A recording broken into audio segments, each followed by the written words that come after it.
बिल्लाहि मिनश्शैतानिर्रजीम बिस्मिल्लाहिर्रहमानिर्रहीम। Assalamu alaikum. This is Sajid Lal from Kasi Grammar Boys High School, Lahore. Hope you're all fine and doing well at home. This is chapter number 9, Acid, Alkali and Salt. आज का जो हमारा topic है वो है alkali and it's chemical properties. इससे पहले जो हमने टॉपिक डिस्कस किया था वो एसिड के मुतालिक था। एसिड में हमने पढ़ा था एसिड की डेफिनेशन, उसके यूसेस, देन हमने बात की थी केमिकल प्रॉपर्टीज़ ऑफ एसिड। आज हम बात करेंगे इस बेसिस की डेफिनेशन या अल्कली की डेफिनेशन हम पढ़ेंगे। उसके अलावा हम इनके यूसेस डिस्कस करेंगे और दो जो है वो इसकी केमिकल प्रॉपर्टीज़ भी हम आज डिस्कस करेंगे। अल्कली और बेसिस जो है, अल्कली बेसिकली ऐसी बेस जो कि पानी में डिज़ोल्व हो जाए, वाटर में जो है वो डिज़ोल्व हो जाए, सॉल्युबल अगर बेस है तो उसको कहते हैं हम अल्कली। बेसिस जो है वो दो तरह की होती है, एक होती है सॉल्युबल और एक होती है इनसॉल्युबल। जो सॉल्युबल बेस है वो अल्कली भी कहलाती है और दूसरी जो है वो इनसॉल्युबल बेस कहलाएगी। Alkali, what is the meaning of alkali? Alkali का मतलब क्या है? अल्कली जो है, अल्कलाइन जो वर्ड है ये अरेबिक वर्ड है अल्कली, जिसका मतलब होता है एशेज़ ऑफ प्लांट। एशेज़ हम कहते हैं राख को, प्लांट की जो राख है, पौधों की जो राख है उससे निकला है। और इसका जो टेस्ट है वो बिटर होता है, कड़वा होता है एज़ कम्पेयर टू एसिड, जिसका हमने पढ़ा था जायका जो है वो तुर्श होता है, खट्टा होता है। अल्कली को अगर आप टच करें तो इसकी जो नेचर है वो स्लिपरी है, मतलब आप अगर इसको हाथ लगाएंगे तो आपको जो है वो फिसलन सी महसूस होगी। तो इस वजह से इसकी जो नेचर है वो स्लिपरी है और ये बहुत सी सोप्स और डिटर्जेंट्स बनाने में इस्तेमाल होती है अल्कली। हमारे घर में जो साबुन हम लोग इस्तेमाल कर रहे होते हैं, इसके अलावा जो डिटर्जेंट, जो कपड़े धोने के लिए सरफ़ वगैरह इस्तेमाल कर रहे होते हैं, इस सब में जो है ये अल्कली जो है वो पाई जाती है। आपसे क्वेश्चन पूछा जा सकता है what is the meaning of alkali, तो उसका आंसर आप यहाँ से लिखेंगे। The word alkaline comes from the Arabic word alkali which means the ashes of plants. Alkalis are bitter in taste. Alkalis are slippery to touch and are used in soaps and detergents to make foam when they come in contact with water। और जब आप alkali के साथ साबुन या Surf के साथ पानी को मिक्स करते हैं तो उसमें से जो है वो झाग बन जाते हैं, फोम बन जाता है। This is all about the meaning of alkali. ये कुछ एग्जांपल आपको पिक्चर्स में नज़र आ रही होंगी। घर में हम डिफरेंट प्रोडक्ट यूज़ करते हैं, ब्लीच यूज़ कर रहे हैं, सर्फ यूज़ कर रहे हैं या सोप्स यूज़ कर रहे हैं, उस सब के अंदर जो है वो अल्कली या बेसिस जो है वो मौजूद होती हैं। उसके बाद all alkalis are bases but all bases are not alkalis. कहते हैं जितनी भी अल्कलीज हैं वो सब की सब बेस होंगी, लेकिन तमाम बेसिस जो है वो अल्कलीज नहीं है। इस बात का क्या मतलब हुआ? इस बात का मतलब समझ लें आप। इस बात का ये मतलब है कि जितने भी आपके पास बेसिस हैं वो दो तरह से, दो पार्ट्स में डिवाइड हैं, एक सॉल्युबल, दूसरा इनसॉल्युबल। ऐसी बेस जो कि वाटर में डिज़ोल्व हो जाए, पानी में हल हो जाए, उसको हम अल्कली भी कह सकते हैं। लेकिन ऐसी बेस जो कि पानी में डिज़ोल्व ना हो उसे हम क्या कहेंगे? उसे हम कहते हैं जी ये इनसॉल्युबल बेस है। तो जितने भी अल्कलीज़ हैं वो तो बेस हो सकते हैं, क्योंकि बेस ही जो है वही पानी में डिज़ोल्व होगी तो हम उसे कह रहे हैं कि वो अल्कली है। लेकिन तमाम बेसिस जो है वो पानी में डिज़ोल्व नहीं होती, इस वजह से आप ऑल बेसिस को जो है वो अल्कलीज़ नहीं कह सकते।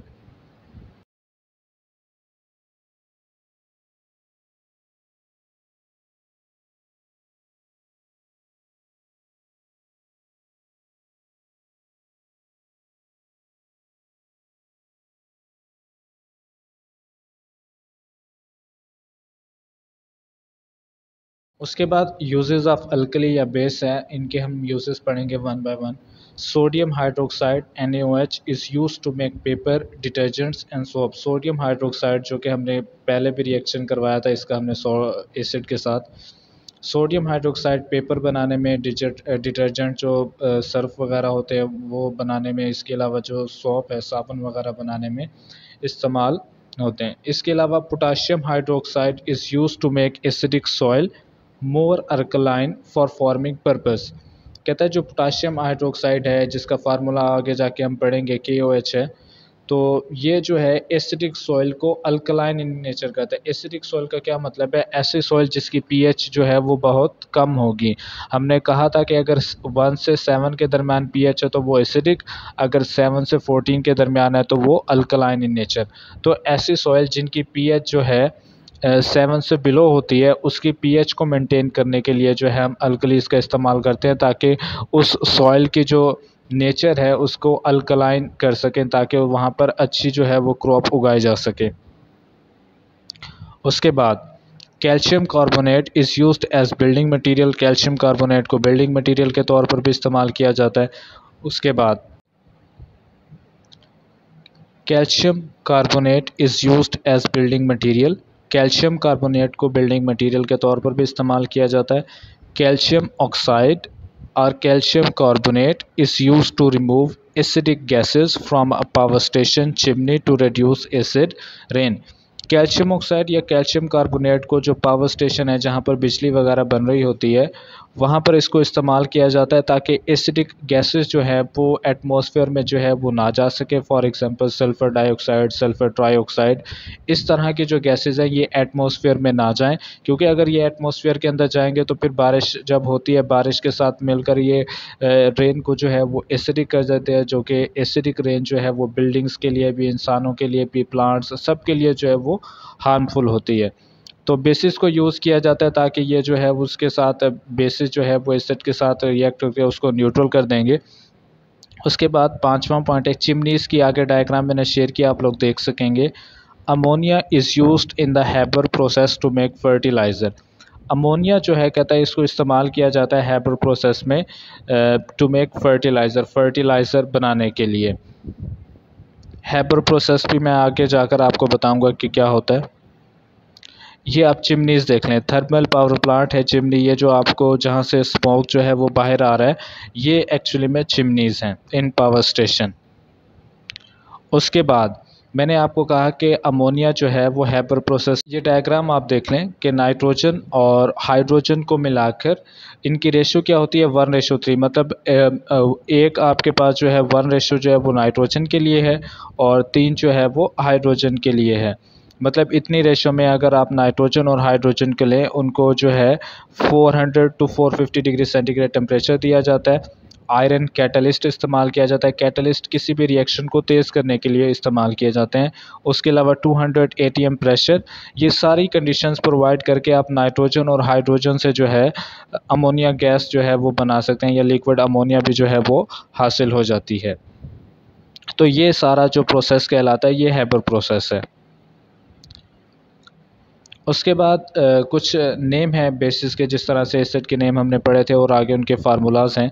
अमोनिया जो उसका फार्मूला है NH3, पोटाशियम हाइड्रोक्साइड KOH, और कैल्शियम हाइड्रोक्साइड है CaOH twice, magnesium hydroxide MgOH twice, sodium hydroxide NaOH। तो ये लिस्ट जो है, जिस तरह से आपने एसिड याद किए हैं, आपने बेसिस के नेम भी जो है वो याद करने हैं विद फार्मूलाज। उसके बाद केमिकल प्रॉपर्टीज़ हैं अल्कली की या बेस की, हम कह सकते हैं। सबसे पहली जो है वो न्यूट्रलाइजेशन है। न्यूट्रलाइजेशन में आपको पता है, हमने पहले भी पढ़ा था कि एसिड रिएक्ट करता था बेस के साथ और आपके पास बन गया था सॉल्ट एंड वाटर। यहाँ पे भी वही बात है, पहले बेस और फिर बाद में एसिड जब रिएक्ट करेंगे तो वही सॉल्ट और वाटर बनेगा। Alkalis react with acid to produce salt and water. इसका फार्मूला देख सकते हैं KOH, पोटाशियम हाइड्रोक्साइड के पोटाशियम के लिए होता है, OH जो है वो हाइड्रोक्साइड के लिए है, plus HCl arrow KCl plus H2O potassium chloride, और साथ में क्या बनेगा वाटर। उसके बाद है रिएक्शन विद साल्ट्स। रिएक्शन के साथ जब इसका जो है रिएक्शन किसके साथ होगा, सॉल्ट्स के साथ।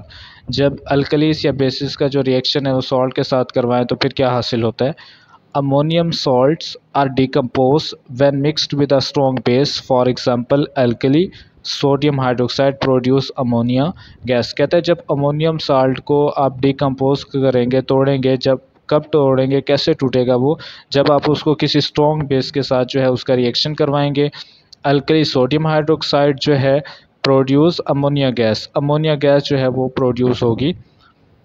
फॉर एग्जांपल देखें, स्ट्रॉन्ग अल्कली आपके पास NaOH है, sodium hydroxide plus NH4Cl ammonium chloride जिसको कहते हैं, इन दोनों का रिएक्शन करवाया, एरो क्या बनेगा, हमारे पास सॉल्ट बना NaCl सोडियम क्लोराइड, साथ उसके वाटर बना और प्लस आपके पास NH3 अमोनिया जो है वो आपके पास बन गई। और इसी का एक और रिएक्शन है रिएक्शन विद सॉल्ट के साथ, कि आपके पास जो अमोनियम हाइड्रोक्साइड है या अल्कली बेस जिसे हम कह रहे हैं, वो जब मेटल सॉल्ट के साथ रिएक्ट करेगा तो उसके नतीजे में हमें मेटल हाइड्रोक्साइड मिलेगा प्लस जो है वो सॉल्ट बन जाएगा। With metal salt a strong base such as sodium hydroxide जिसे NaOH भी कहा जाता है produce metal hydroxide, for example FeCl3 iron chloride plus 3 NaOH जिसे सोडियम हाइड्रोक्साइड भी कहते हैं हम, एरो रिएक्शन हुआ, आयरन हाइड्रोक्साइड बन जाएगा जिसका फार्मूला है FeOH थ्राइस प्लस 3 NaCl। उसके बाद ये कुछ बुक से पेज मैंने शेयर किए हैं जो कि आपको याद करना है। Alkali, what is the meaning of alkali, पहली 3 या लाइनें आपको याद करनी है। उसके बाद यूसेज ऑफ अल्कली या बेस आपसे पूछा जा सकता है लॉन्ग क्वेश्चन, ये 5 पॉइंट्स आपको याद करने हैं। Then a list of common bases है, बेसिस हैं उनके फार्मूलाज हैं वो आपको याद करने हैं। और इस पेज पर जो है वो 2 प्रॉपर्टीज़ हमने डिस्कस किए हैं, एक न्यूट्रलाइजेशन, दूसरा है reaction with salt. This is all about today's lecture. Thank you so much.